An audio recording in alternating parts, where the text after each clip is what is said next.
Welcome back to the RPG Adventure Hacks YouTube channel. My name is Dan, and today we are going to talk about your one-line story.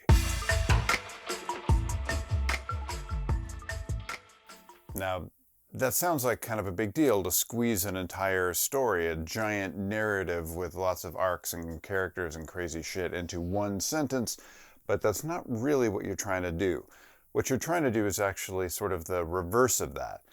You're going to take one sentence, maybe two, because I'm not completely draconian, and you're going to use that as a tool to sort of trigger more ideas to flesh out the adventure. The one-line story is kind of the seed that you're planting that's going to blossom into, the plant. Anyway, the goal here is to provoke the creation of more ideas. Like a little kid, an angry, disgruntled child poking at your brain with a stick. Anyway, your one-line story has a few different objectives or a few different things that you're hoping that it will do for you as a creative tool.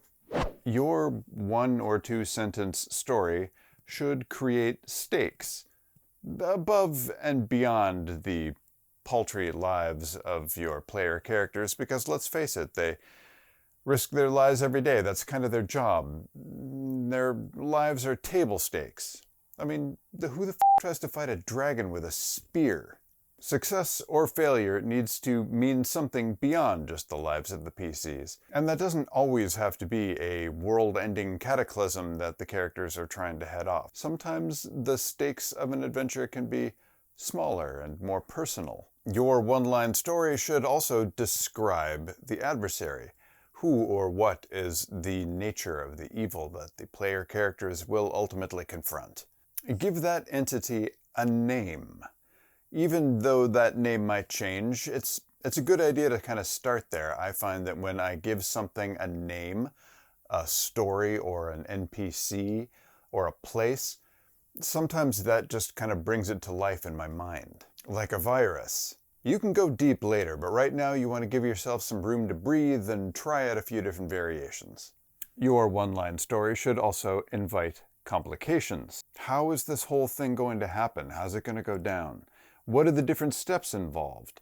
Maybe don't go into too much granular detail right now. Just keep painting in broad strokes, and the details will reveal themselves later. Right now, just sort of think about vague outlines of what the plot might be and how that evil might be disturbed. So here's an example, and admittedly, I'm going kind of big here, but I think you'll understand what I mean. The evil demigod Sauron is raising an army to conquer Middle-earth and end the Age of Man, but his success hinges on the capture and control of the One Ring.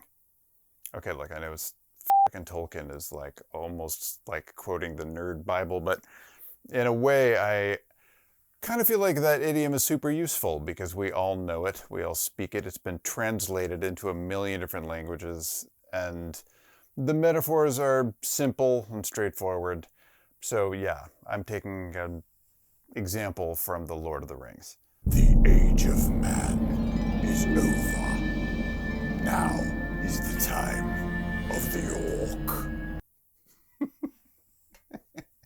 I'm sorry, that giant porcelain dog is the weirdest fucking thing I've ever seen. And I'm so happy to have it in my attic. So here's mine. I had that Hag of the Badlands that I was going to use as my villain, and I'm sticking with that. So here's my one-sentence story. It's a run-on sentence, I think. A Hag of the Badlands is crafting an army of monsters and plans on creating her own little empire, threatening the neighboring humanoid settlements. So how does that fit into the model that we're working with? Well, let's look at the stakes. Clearly, the stakes are the well-being and possibly the lives of the humanoids in those neighboring settlements, to say nothing of whoever else might eventually fall under the nasty boot heel of this Badland Hag's swelling monster empire, which kind of sounds like a weird way to describe a medical condition.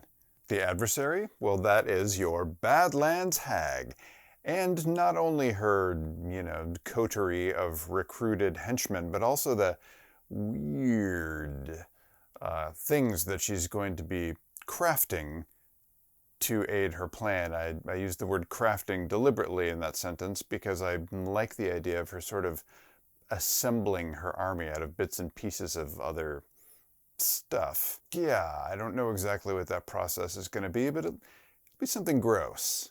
I like my body horror with a little spice. And of course, the complications. I mean, to start off with, how exactly is she crafting this army?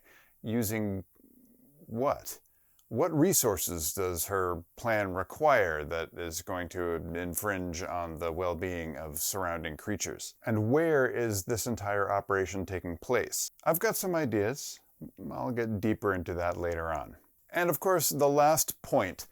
Your story, as you work on it, hopefully, is going to change. It's going to develop and evolve into something maybe completely unexpected, especially by you. And that is the best thing in the world. If you're crafting narrative, you want it to take on a life of its own and become something new. At any rate, if you would like to listen to RPG Adventure Hacks as a podcast, you can totally do that at Spotify and hopefully soon at the various other podcast outlets of your choice.